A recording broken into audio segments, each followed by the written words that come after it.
இந்தாங்க madam. Thank you sir. இன்னைக்கு இந்த ஃபுட்டேஜ் எல்லாம் டெலீட் பண்ணிடுவோம் மேடம்.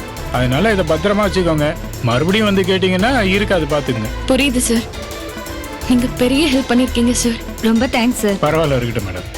எஸ்ஐ அவ கேட்டதா சொல்லிருங்க மேடம். நிச்சயமா சார். நாங்க வரோம். வாங்க மேடம். வரி சார்.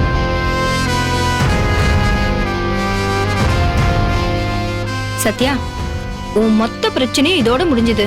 இனிமே உனக்கு நல்ல காலம்தான்.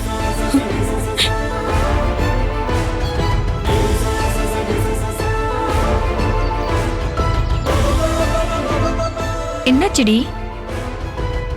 இந்த இடத்துல அக்காக்கு இவ்ளோ பெரிய கொடுமை நடந்திருக்கு.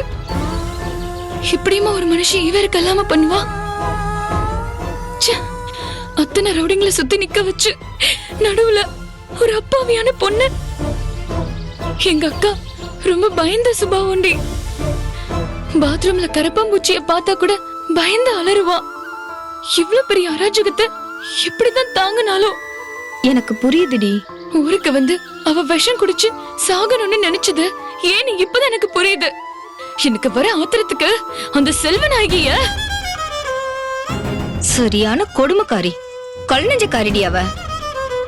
ஒரு பக்கம் இத்தனை கொடுமையை செஞ்சுட்டு இன்னொரு பக்கம் பிள்ளைங்க மேல பாசம் இருக்கிற மாதிரி என்னமா நடிச்சிட்டு இருக்கா?